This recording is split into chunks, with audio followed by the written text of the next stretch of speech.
Welcome to Fisher Webinars. The following is a recording of What Drives Investments in the Pulp and Paper Industry, Part 1, originally recorded on Thursday, September 22nd, 2016.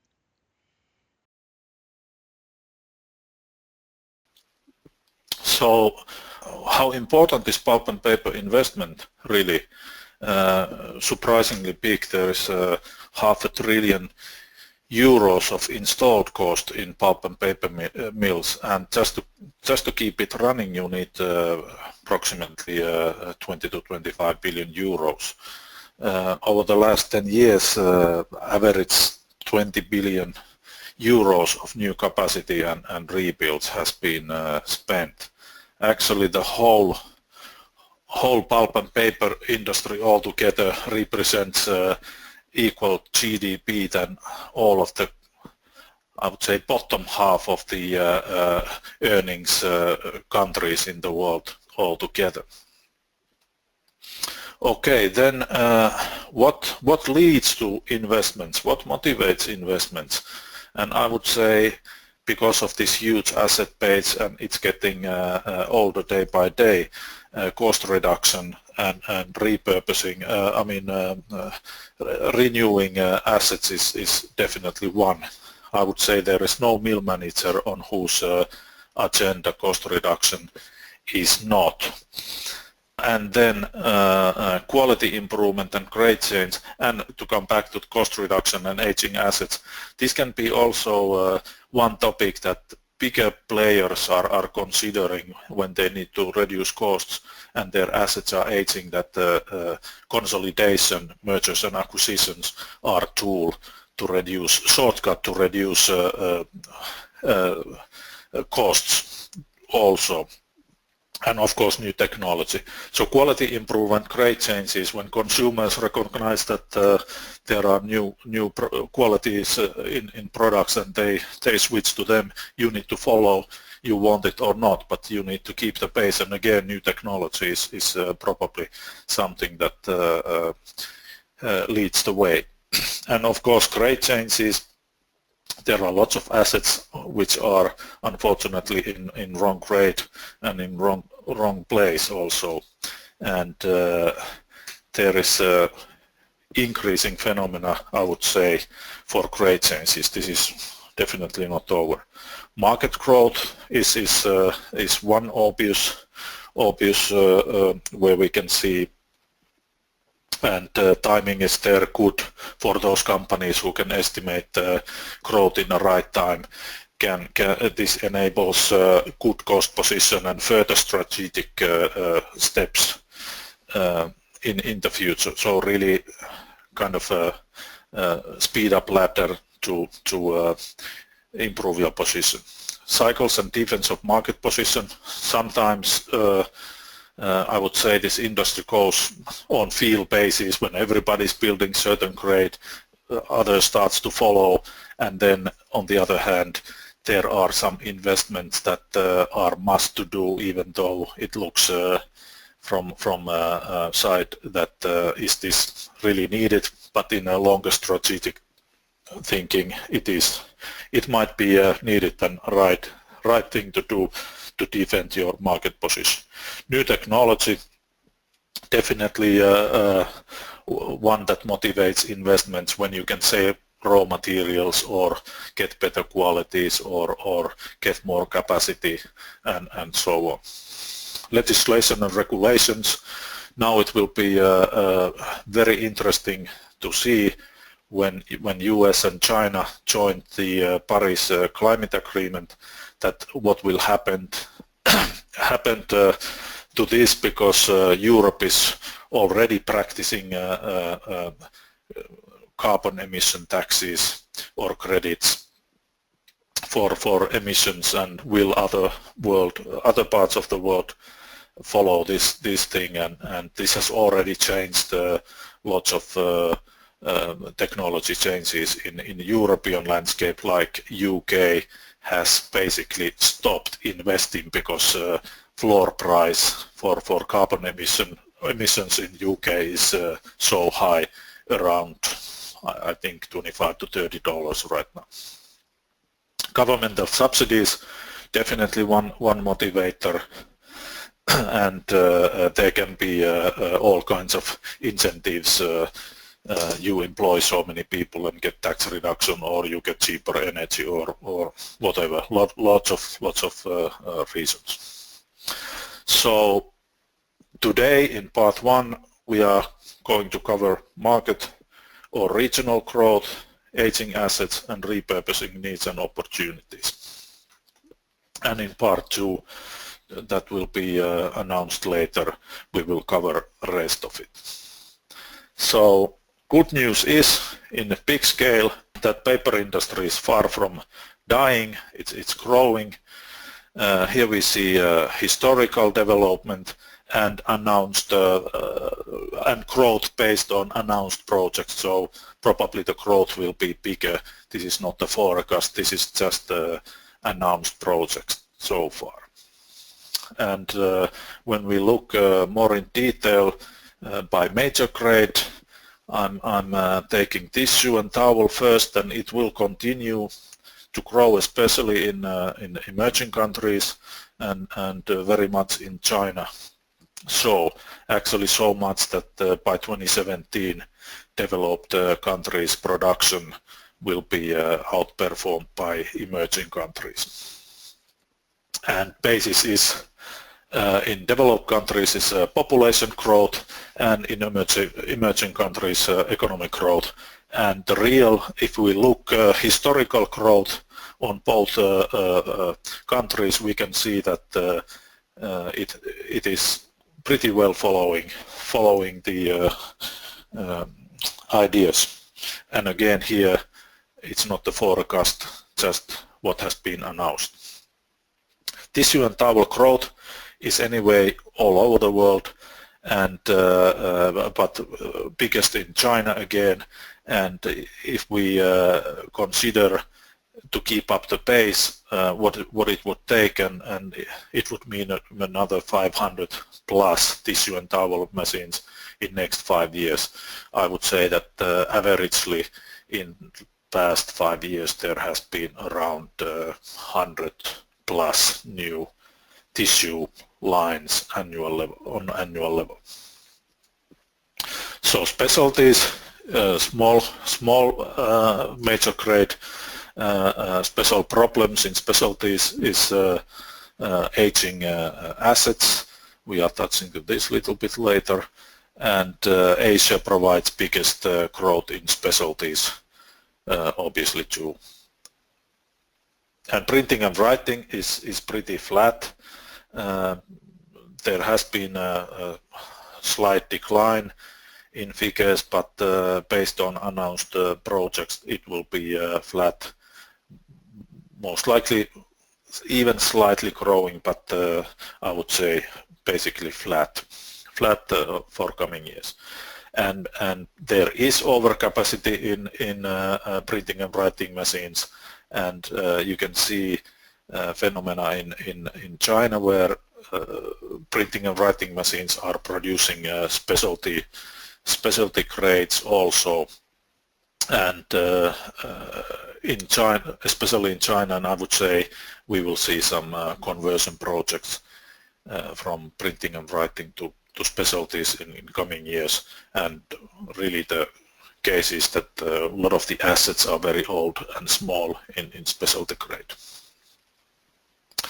Packaging, the biggest major grade, growing obviously because of e-commerce, business to consumer sales that requires lots of packaging, and looks to be a pretty steady growth by estimates. I'm not going to show here how much Asia is dominating here because we all know this already. I just wanted to show you briefly that what is the share of suppliers and Voith, and especially Valmet has been successful despite there are great number of suppliers. But in packaging grade, these two suppliers are really dominating. In tissue and towel, the picture would be entirely different. There is virtually hundreds of suppliers. Newsprint also declining continuously decline, like we all know. I'm coming this little bit later. Pulp is growing in all of the major regions, but mainly in America, and now we have seen some marks of growth in Europe also. There are some ongoing projects, and there is a bunch of announced projects, and these highlighted yellow capacity increases are to be announced by new operators to the grade, and there are different motivations. I would say, like Kaisel Fibers, their main target is to produce all byproducts rather than just Kraft pulp to make their business case waterproof.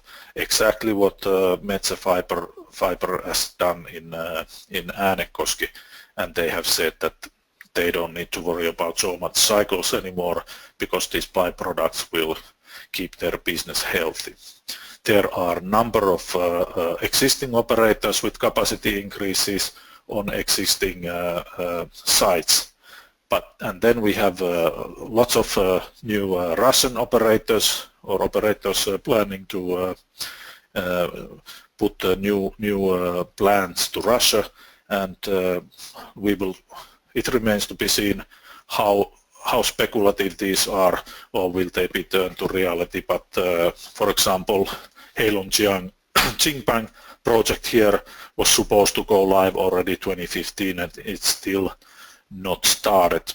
And but some of these biggest projects are supported by Russian government, so we might see some action there. But then if we look these existing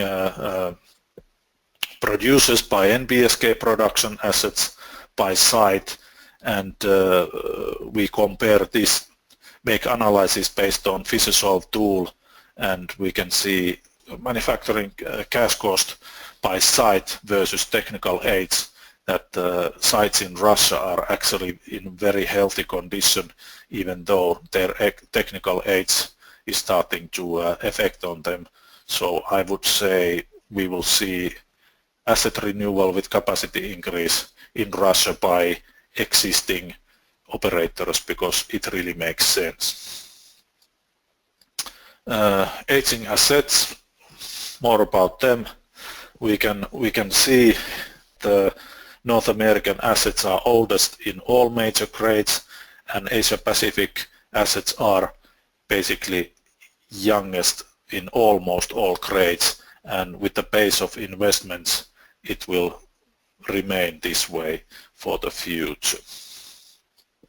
If we look North America, there has been very little new capacity in this millennium. In past 15 years, it's mainly been in Testliner corrugating mediums when it comes to paper machine capacity, and overall assets are very old, almost half of them nearly 50 years old. So rest of the world in same comparison shows entirely different figure. Fleet is very young, and this will lead into situation where importing will increase, even though North American raw material and energy costs are very competitive in global comparison.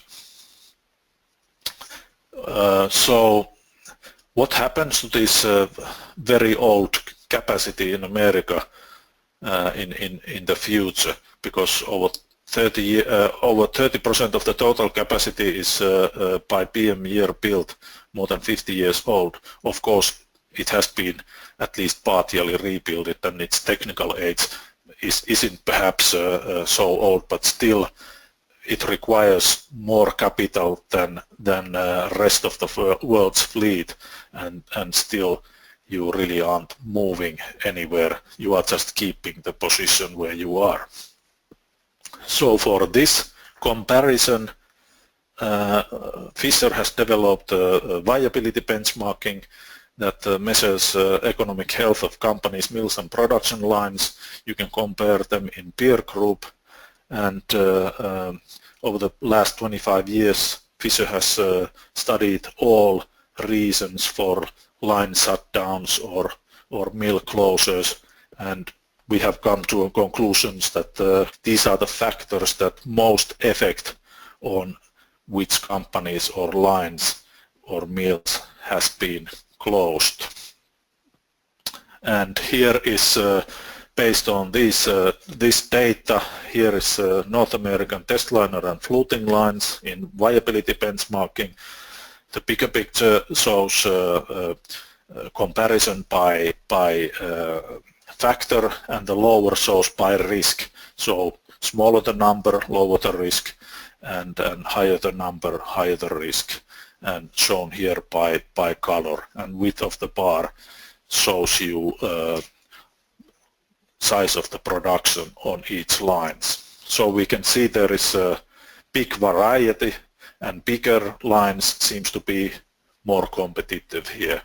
They are probably the newest lines also.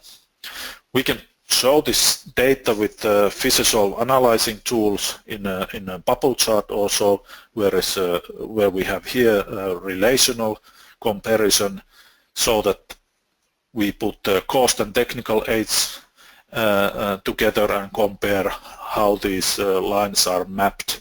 Size of the bubble represents here size of the production, and color of the bubble represents name of the company. So here I would say that the sweet spot of lines to fit for rebuild is that they are on the lower half in terms of costs, and by technical aids they are in aids that fits for rebuild, not too recently rebuilt, but young enough. And others, you can say that those upper right hand corner lines definitely aren't competitive, and most likely are not being rebuilt. But if we add to the same comparison capital required, because it represents so big part of the costs with the old assets, and then we put size and technical aids and tons per inch trim on technical side, that these are now things that they do happen in the mill. You can't run away from them, and also costs are all combined. This picture actually gets very clear, and you can see that at least these lines that are here in yellow color, they are in trouble, because so many lines are in group of lines that might be considered to set down and rebuild new assets instead. Rebuild probably isn't the key. And now, if there isn't healthy lines within this company, among this peer group, or in this company overall, it's a good question that will there be capabilities for such act by this company, or will there be most likely somebody from outside to build new capacity and push them over the limit? I would say that there are probably players who are planning to do so. And then if we analyze it from a little bit different angle, and we can compare paper machine last upgrade done and what is the risk competitiveness of each lines, and we can separate this kind of McKinsey chart for field and say that luckily here on the lower right corner there are big portion of capacity that has been rebuilt and are healthy and competitive. There are especially those some of those smaller lines that has been rebuilt, but the viability is still in not good level. And then there are lines that are in high risk group and has not been rebuilt. Would rebuild change their way of life?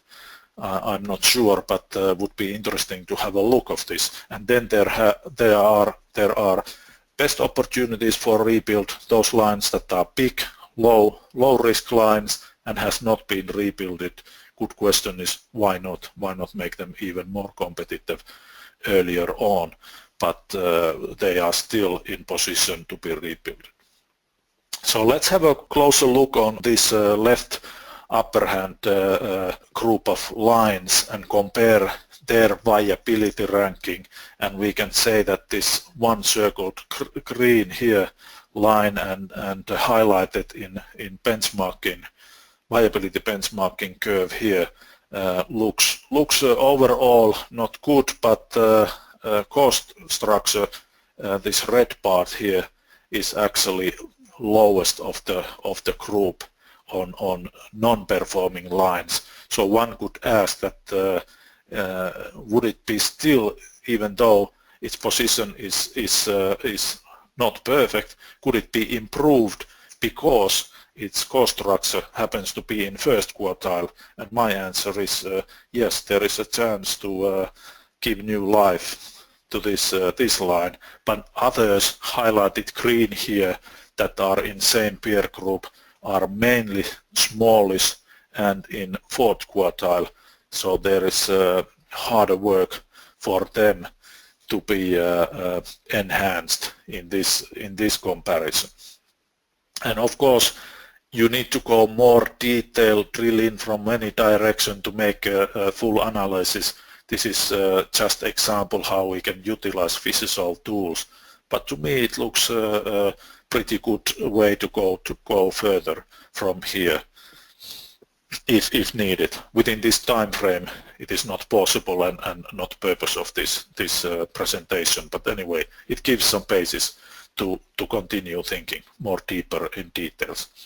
Then if we look some aging assets that are must to renew if they become too old or rusty, and recovery boilers are definitely in this group, and I would say recovery boilers more than 50 years old are in risk to be needed renewal, liked or not. And if we look this group more detailed, we can see most of the lines that are belonging to this group are in North America, and among this group most of the recovery boilers are in Southeast US.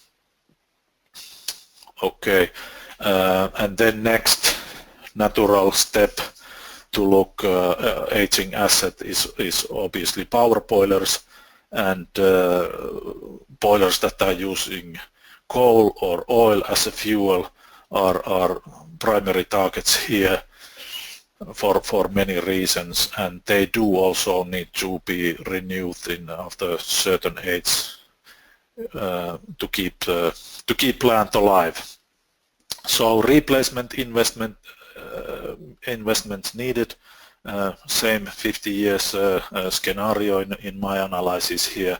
And then one other very interesting thing here in this graph is that there are so many newish power boilers, especially in Asia Pacific, who are coal-fired and using oil.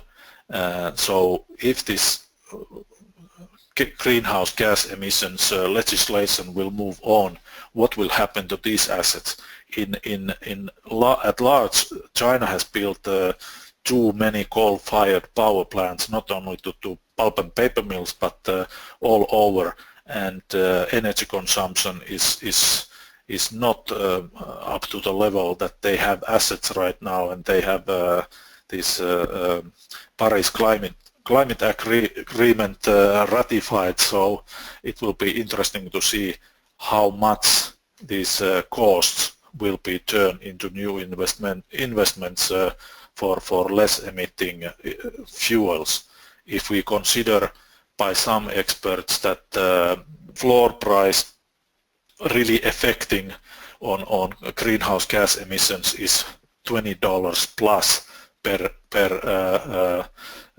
CO2 equivalent ton consumed, there is a huge amount of money that can be rather turned into investments than greenhouse CO2 taxes. So if we look more in detail about these older boilers, still most of them are in United States, surprise, surprise, and also in Japan. Repurposing needs and opportunities.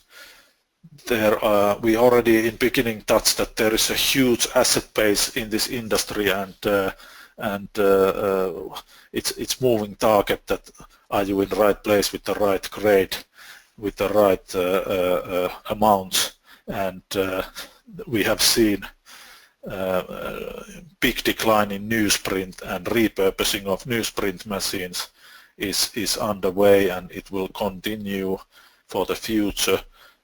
One good example is that IP just purchased Holman Madrid PM62 to convert it to corrugated medium and testliner production.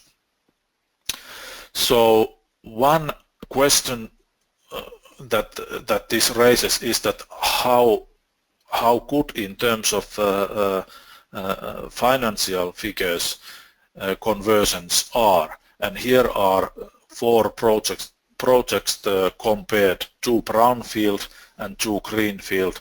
These are, if I remember right, both are newsprint to testliner fluting conversions, and greenfields are same grade. So we can see that brownfields are actually way cheaper in this comparison against money spent, capex spent, and produced tonnage. But this is only half of the picture, of course. Otherwise, industry would have converted all lines already. But you have to be in right place for in terms of raw material logistics and finished products logistics. I would say that many of the successes of these mills and lines relies on how efficient is this logistics in and out to the mill, and obviously some of the newsprint lines aren't in good place to be converted.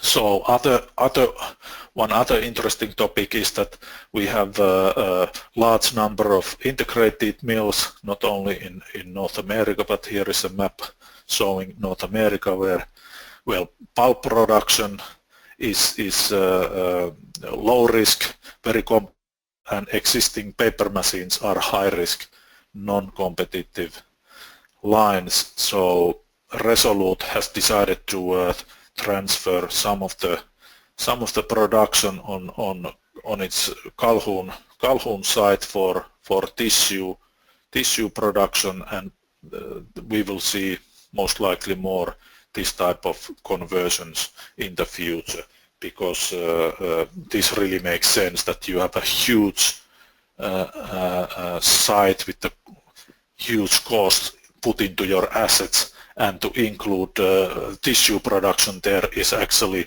less capital intense than those assets you already have, so it really makes sense. And for same comparison, we could add right now Brazilian real is very low against US dollar, and this means that there is pulp production, Kraft pulp cost, raw materials cost against tissue cost, raw material costs in US. The difference is so big, and transportation costs, sea transportation costs are so low nowadays that it will really make attractive to invest tissue and towel production in Brazil and export it to US. Newsprint, already said in beginning that there is a huge overcapacity that has closed and closed mill sites, lines, and even companies already because they were on wrong grade, and therefore these lines in this major grade provide a good basis for conversion, and not only because of this, but they are, many of them, suitable to be converted testliner and fluting production.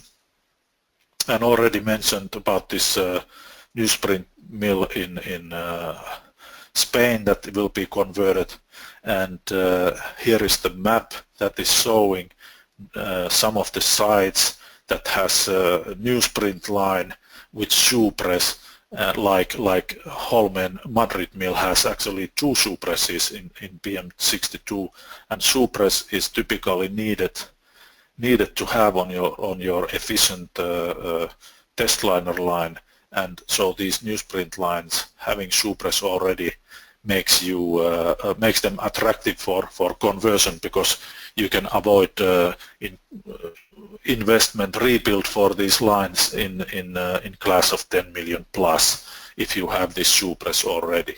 And if we compare existing newsprint lines in Europe that are high risk, low risk, they all have shoe press. So we will definitely see those lines to be converted to linerboard in the future. Here are linerboard lines in same comparison. Green lines are equipped with shoe press, and we can see that at the poorer end of the spectrum on the right hand side here, there are a number of small lines with no shoe press and high risk. So newsprint machines converted to linerboard will put some of these lines over the edge when converted, in my opinion.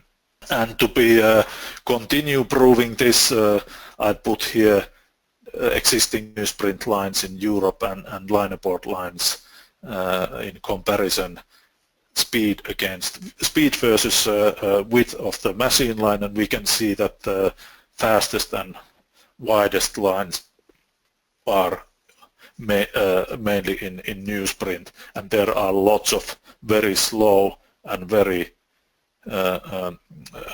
small lines in the other end that are actually linerboard machines now. But of course we need to remember that you need to put many of them out of business before you can convert newsprint line if you don't have market growth for this grade, but luckily there happens to be. So I would say there is more newsprint lines to be converted. But then if we look other grade, printing and writing machines, can they be even better conversion candidates? And I would say yes, for a number of reasons. Some of them already has some other stuff included that is attractive for linerboard making, and size press is definitely among them because it provides strength properties for testliner, and so are shoe presses like mentioned, and dilution controlled head boxes, plus they are in grammage range that already suits linerboard manufacturing pretty well, what number of newsprint machines won't do because they are in lower grammages, but luckily testliner grammage is going down and down all the time. And there is some more good news for printing and writing machines to be incentive for repurposing, that many of these lines shown here in the map all over the world are actually in recycled mills already, which creates good basis. Their proximity to recycled fiber manufacturing is good because recycled fiber is available, and they are in the middle of markets most likely. So some of the conclusions that we can make from this presentation: you have to be global, it's a moving target. Opportunities no longer in one region saying it's China, China, China, but there are pockets of opportunities in all over, but you just need to have right timing, and you need to have good data to base on your business decisions, and we at Fisher can help you to find these pockets of opportunities. For suppliers, I would say you have to be global too, and you have to be, especially in tissue, towel and packaging technology, in your portfolio. Otherwise, you are not enjoying the growth of this business at full potential. And really, repurposing of production lines is not over. It's far from over. More data we have, and more there will be opportunities put into the reality.